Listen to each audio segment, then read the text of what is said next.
Hi, OPM Live, which is an extension of Ordinary People magazine. I am your host, Verna V. Nickelberry, and today is pretty much like a test. I wanted to test this new streaming software that I'm using, or the streaming platform that I'm using. And so, what better way to test than to have an actual audience?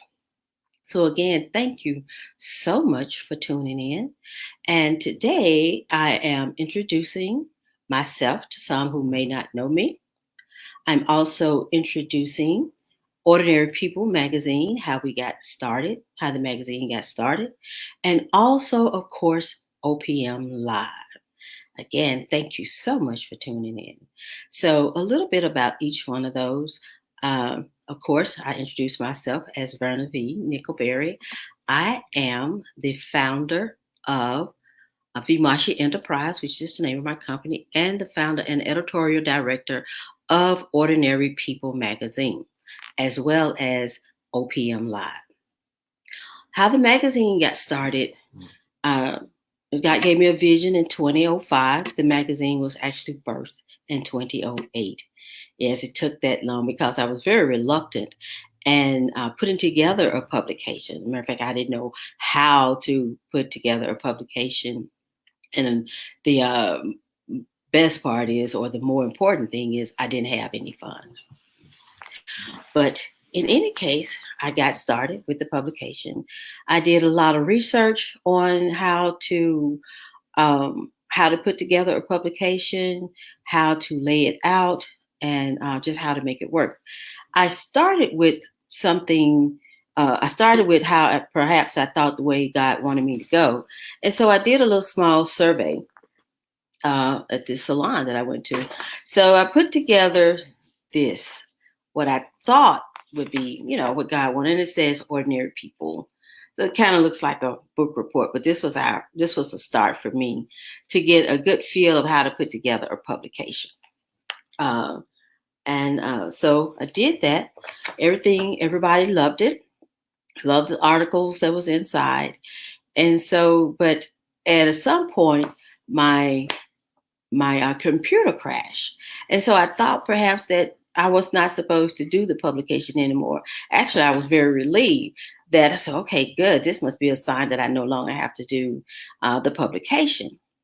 But in 2007, I was headed to Knoxville to spend time with my son. It was his birthday month, and I heard a voice say, "It's time to start on your magazine again."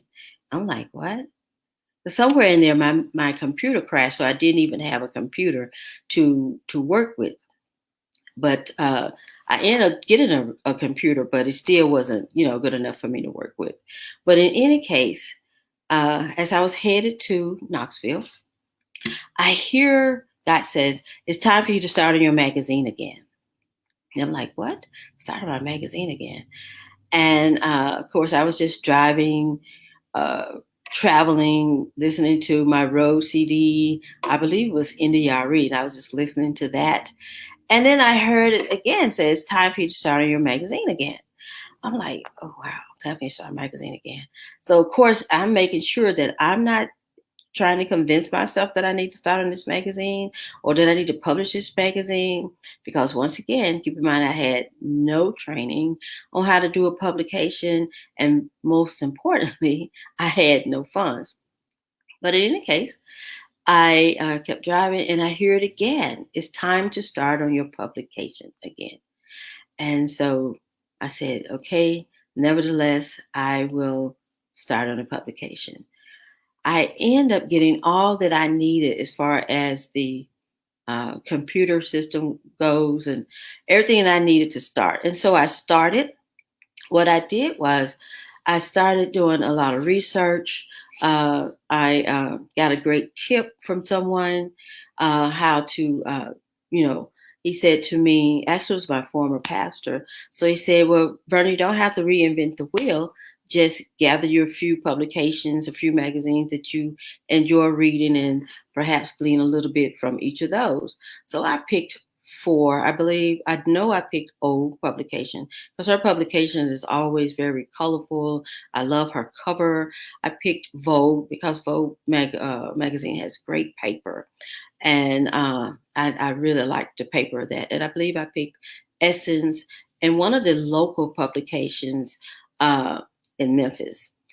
Just one, and I picked one to take a look at. So I put them all out, and I just began to look at how they were laid out, uh, what they featured in the publication, their paper, of course, the colors, everything about these publications. And that helped me that helped me to pretty much decide how I wanted Ordinary People magazine to go. And so it took a while. So that was October 27th. And after so much research and looking for someone to publish it, someone to actually publish, because I didn't have anyone to teach me how to lay it out.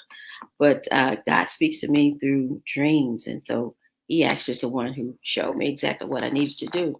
And so in March of 2008, we came out with our very first publication. This is the one that came out in March. And yeah, this was our start. This was our beginning. I was totally excited because I actually did it with no one teaching me. I didn't have a mentor, and I didn't have any money, but I got it done. And I was extremely happy that I got it done. And here we are, 2020, which makes it 12 years for us doing Ordinary People magazine. I have one of the copies that we did. I believe this one is 2013. So this is one of our old ones for 2013. And so we come out 4 times a year. Uh, we features individuals, nonprofits, and corporations to give back to their community. So what's inside Ordinary People magazine? What you will always find, we have a section called For Your Health. It's in the middle of the publication, and that's where God wanted it. Ordinary People magazine, going back a little bit, Ordinary People magazine is set up just the way God showed me to do it, just the way he showed me to do it. So I'm sorry, I was reading something. And so, yes, he showed me exactly how to do it. So in the middle of the publication is For Your Health. And Miss Paola Pindon writes that. We have Considered This, and that is written by Mr. Vanderbilt Brapson. We have Encouraging Words, and that is written by Jeanette Chestnut Chester. And we have Spotlight. Each quarter we spotlight someone. And we have our editor in chief. She gives her wording. And of course, I have my editorial.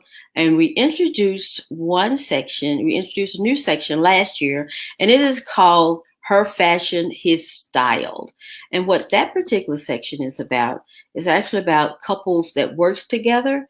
But not only do we talk about their work, we also put in a little bit about their fashions, their go-to, how they love to dress, what makes them feel good.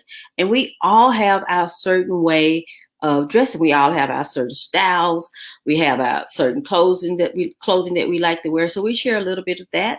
Then we share a little bit about their individuality, the things that they like to do individually, something that they may be involved in. One partner may be involved in a certain nonprofit, whereas the other partner or the husband or wife may not be involved in that one. But then we also talk about the business that they do together. Whatever they do together, what role each of them play in their business. We talk a little bit about that. And then at the end, we talk about what they do in their community, how they're giving back to their community. And that section is called Her Fashion, His Style. It was a great hit last year. Everyone loved it. And so we brought it back. But this year, we introduced our newest section in the publication. And that particular section is called the Small Business Corner. Yes, it is featuring small businesses, the things that they do, the ups and downs, how they run their business, why did they go into business, and they're just sharing. We introduced it in this issue that's coming out, but in this particular issue in the Small Business Corner, as an introduction, two small business owners will give 5 tips of running a small business. And that particular section, you have to call in for more information about that particular section, how you could be featured, or if you want to be featured in that particular section. So that's a little bit about Ordinary People Magazine, how we got started. It comes out 4 times a year. We have a digital platform as well as a print platform. The digital publication, the digital part of the publication, you can find it at issueu.com. And the printed part of the platform, you can find it at MadCloud, and it is Ordinary People Magazine. We're so easy to find, and we're both there. The printed copy, I believe, is $4.99. You can order it right there. It's print to go. And the digital one, I believe, is about the same price, and it'll be downloaded straight into your device. And I believe it can only be downloaded one time. It cannot be shared. And so that's a little bit about the publication. And now we'll talk about OPM Live, where we are now. This is OPM Live. We started out, I I relocated to Atlanta, where I am now, and I stopped production. But I needed OPM, I needed the magazine to still be alive. I didn't want to lose the momentum that I had. I had momentum in Memphis, but I didn't want to lose that. So I had to figure out a way how to introduce Ordinary People Magazine to Atlanta, or to parts of Atlanta, or whomever I was coming in contact with. And so what I did a whole lot of networking, really. I've got here, and within a week, I was at a networking event sharing. No one could get into my space, three feet in my space, without me sharing Ordinary People Magazine. And that kept it alive. And I had old issues that whenever I went to a networking event, I would take my issues to the event, and I would hand them out. So that was a way of keeping Ordinary People Magazine, or introducing it to the Atlanta area, or the area where I lived, or in the people that I came in contact with. But more so than that, I created OPM Live, Blog Talk Radio. So I actually started on Blog Talk Radio, and I did that for about a year and a half, maybe 2 years. You're going to go back to it. They are still there. I've not deleted anything. So it's Blog Talk Radio with Verna V. Nickelberry. And so in the Blog Talk, we interviewed several individuals. We did authors, independent authors. I don't know if we interviewed independent authors. We interviewed one lady, I think she lived in Hawaii, and she was creating slipwear, undergarments for women of color. And I interviewed a few singers, people who, artists, so to speak. I don't want to say singer, artists. So I interviewed several people, and I loved it, loved it, loved it. So I was actually behind, wasn't out front like I am now, where you can actually see me. But I love that. And I interviewed someone created the shuffle song. I can't think of what his name was, but I know I interviewed him. So I really did enjoy it, and I enjoy what I do. I enjoy talking about Ordinary People Magazine. I enjoy meeting people. I enjoy going out into the community, doing whatever God leads me to do. So that's about Ordinary People Magazine. It's a little bit about OPM Live. And at this time, I'm really trying to figure out what day should I come live. Like I said, this is a test, and what better way to test it with a live audience.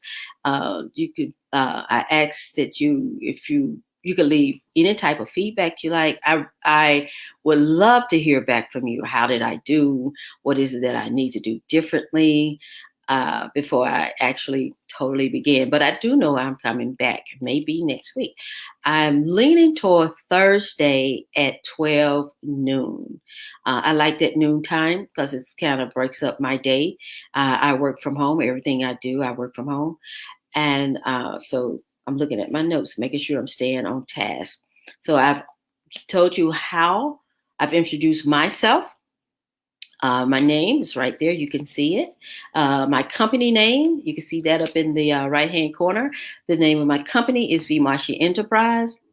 And Vimachi Enterprise owns Ordinary People magazine. And from that magazine came several different entities that we added. We also produce an award show. It's called a Servant Award, OPM Servant Award, where we honor individuals, nonprofits, and corporations that gives back to their community. It's a lovely red carpet event. It's actually a great event. It's a great event. We have presenters at the event. They will present, and we have independent artists who perform. It's just like the Stellars. It's just like the Stellar Awards. So we love it. I'm not sure if we may be able to do it this year with everything that's going on with this pandemic, but it's we normally host that in September. And from that, we created an online store, and of course, the online store is called Vimashis. And from there, we produced a prayer breakfast. We would have a prayer breakfast every year in January, but that fizzled out last year. I have a way of I just let God do what He do because it was not my idea from the beginning to produce a publication. It was God's idea. And so I'm just the vessel that He's using to get His word out. A lot of people ask, how do I come up with the topics? I don't. I created a legal pad when I first started with topics that I want to talk about or that I thought I should talk about. But I've not used one of those topics at all. In the whole time that I've been doing Ordinary People magazine, I've not used one of those topics. I began to notice how God would use me and how He would just drop a scripture in my spirit. And constantly I would see the scripture or it would come up. And I began to pay attention to that. And so when God gives me a scripture, we based publication off of the scriptures. The writers write from that scripture and they all write differently, but it all fit. It's just amazing how it works. It's just amazing how it works. This publication is definitely God-centered. Um, from the cover to the back, on the front cover, you will find Ordinary People. Our cover is not for sale. For Your Health is always in the middle of the publication. And then from there, everything else is flows. Pretty much when you open up Ordinary People magazine, it has the same flow, but it may have different topics, but the flow is the same. If you want to read more about For Your Health, just flip over the middle because it's right there. If you want to read more about Consider This, it's toward the back of the publication. And then at the very end, you will find my editorial, and it is called From Within. So it's definitely been a labor of love for me to produce Ordinary People magazine, as well as create OPM Live, which is a step toward for a bigger thing that I have planned for later on. Maybe not this year, but maybe a couple of years down the road. Who knows? But in any case, okay. So at the end, when I would do OPM Live on the Block Talk Radio, I would always end with a scripture. And so I didn't want to be on too long, so it's not so bad. But in any case, I have shared with you a little bit. I shared with you myself. I shared with you how Ordinary People magazine came about. And I've also shared with you OPM Live. And we will more than likely be every Thursday at 12. Once I take a look at this and see how everything went. and I check my schedule, so that'll more than likely be the time. And so with that, I think I'm going to bring this to a close. And when I would do live, when I would do it on Blog Talk Radio, I always end with a scripture. So I would do it the same here as well. And the scripture that I'm closing with is Hebrews 11:1, which is my favorite scripture. I love it. And it says, and you know it, now faith is the substance of things hoped for, the evidence of things not seen. How could you not? That scripture, I love it, love it, love it. Now faith, having faith now and believing that it's going to, let me calm myself down, because I immediately go into, and I don't want to, I'm trying to keep myself calm. But when it's a now faith, having faith now that is going to take place, even if you don't see it, but you have that faith that is going to take place regardless. Now faith is the substance of things hoped for, and it's the evidence of things not seen. And with that, love, peace, and increase. And be blessed. And thank you so much for tuning in to OPM Live. I am Verna V, your host. And we always say where the ordinary is the extraordinary. And be blessed.